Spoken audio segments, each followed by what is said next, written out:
रऊफ हसन पर हमला, तहरीक इंसाफ के लीडर्स पर हमला है। रऊफ हसन पर हमले की शफाफ तहकीकात होनी चाहिए। रावलपिंडी में chairman PTI barrister Gohar media से गुफ्तगू में बोले, जो ज्यादती हुई इसका अजाला होना चाहिए। सुप्रीम कोर्ट देखे ये हमला किस तरह हुआ। मुल्क में किसी किस्म का इंतशार नहीं चाहते। बानी पीटीआई ने कहा कि सुप्रीम कोर्ट में नैब तरामीम का केस खुद लड़ूंगा, समात बराह रास्त दिखाई जाए।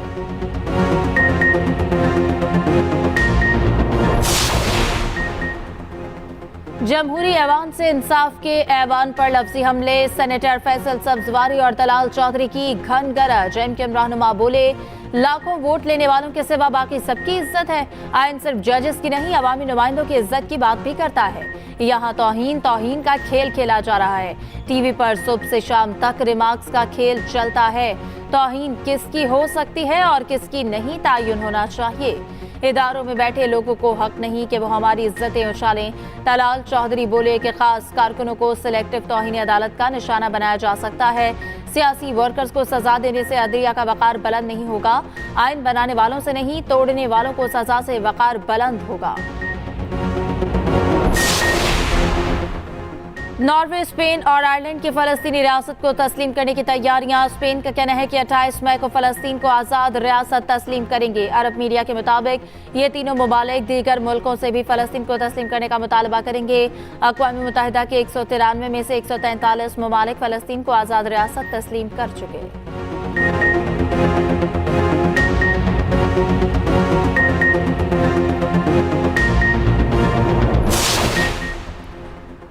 पॉलिसियों का तसलसल चीन की मौशी कामयाबियों की अहम वजह है। पाकिस्तान चीन के तरक्याती अमल में मजीद शामिल होने की उम्मीद रखता है। सदर मुमलिकत आसिफ अली जरदारी का पाकिस्तान में चीनी मीडिया को इंटरव्यू।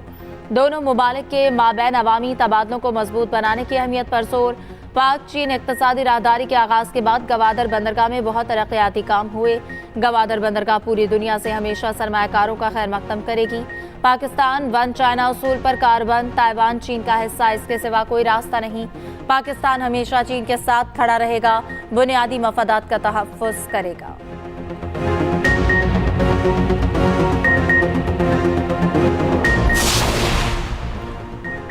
मौलाना फजलुर रहमान पुराने दोस्त पीटीआई के साथ बैठ सकते तो हमारे साथ क्यों नहीं। हुकूमत के साथ मिलकर पाकिस्तान के मसाइल हल कर रहे हैं।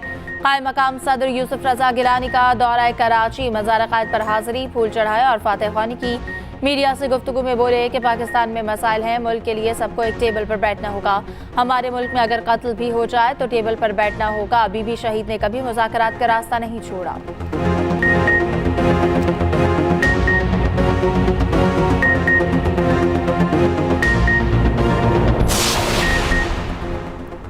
ईरानी सदर और रफ़क़ा की नमाज जनाजा तेहरान में अदा कर दी गई। ईरानी सुप्रीम लीडर आयतुल्लाह ख़ामेनी ने इमामत कराई। शिरकत के लिए आवाम का समंदर, ख़्वातीन की बड़ी तादाद मौजूद। तदफीन कल मशहद में इमाम अली रज़ा के रोज़े के अहाते में की जाएगी। उधर वज़ीर आज़म, वज़ीर ख़ारजा सागदार और सीनियर वज़रा तेहरान भी पहुँच गए। वफ़द की गवर्नर सिंध कामरान टिसोरी के इस्लामाबाद में ईरानी सफारतखाने में आमद। कामरान टिसोरी की ईरानी सफ़ीर की मुलाकात। इब्राहिम रईसी के इंतकाल पर ताज़ियत की।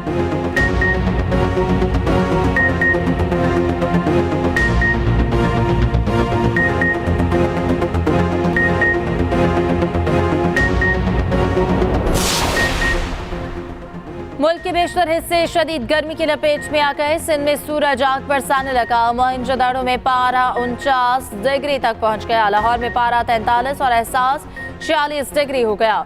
गर्म हवा ने शहरियों के मुंह लाल कर दिए। पंजाब में चरिंद परिंद बेहाल। बलूचिस्तान में शदीद गर्मी का राज। सिब्बी में दर्जा हरारत 48 को छू गया। उधर गर्मी के साथ लोड शेडिंग में भी इजाफा। बिजली का शॉर्टफॉल 5845 मेगावाट तक पहुंच गया। ज़राए के मुताबिक शहरी इलाकों में 6, देहात में 8 घंटे तक लोड शेडिंग।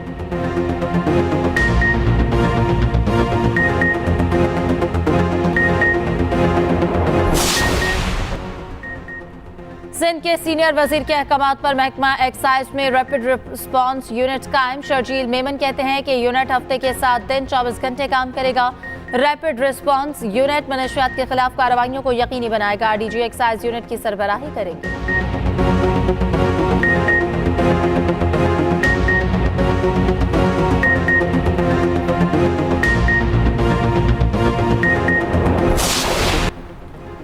मुल्क की मईशत के हजम और पाकिस्तानियों की फीकस आमदन में इजाफा। हजम 341 अरब डॉलर से बढ़कर 375 अरब डॉलर तक पहुंच गया।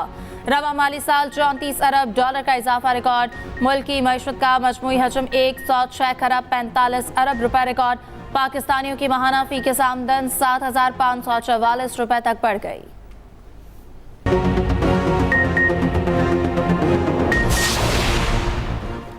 मेरे बयान पर बानी चेयरमैन नाराज हो गए, जिस पर मैंने बयानबाजी से इज्तनाब का ऐलान किया।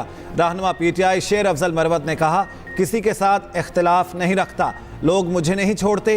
बानी पीटीआई से मुलाकात होगी तो तमाम चीज़ें क्लियर हो जाएंगी। 190 मिलियन केस में सजा हुई तो ये सियासी इंतकाम होगा।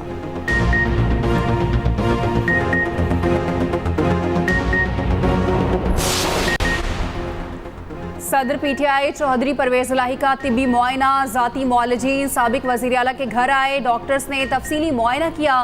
2 से 3 रोज तक मुकम्मल बेड रेस्ट की हिदायत कर दी। चंद रोज बाद मुलाकातों का सिलसिला शुरू करेंगे।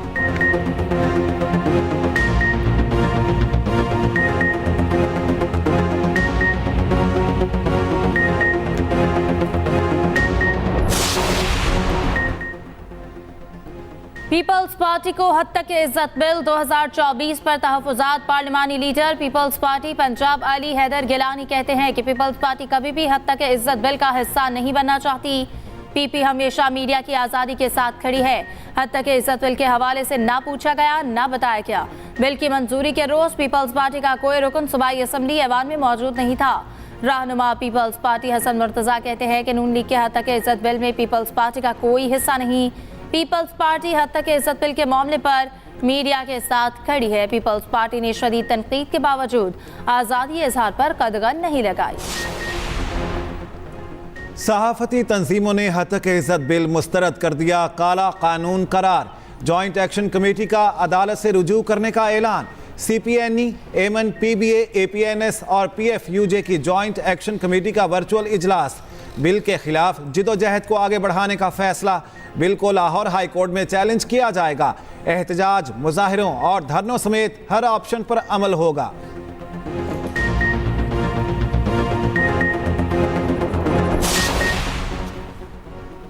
मलीर में 126 एकड़ जमीन की मलकियत का तनाज़े का केस। सिंध हाई कोर्ट ने वकला के दलाल सुनने के बाद फैसला महफूज कर लिया। 126 एकड़ सरकारी जमीन की लीज पर वजीर आला और चीफ सेक्रेटरी के जाली दस्तखत का इंकशाफ। सिंध हुकूमत के वकील ने कहा, पुरानी लीज पर वजीर आला कायम अली शाह और उस वक्त के चीफ सेक्रेटरी के जाली दस्तखत हैं।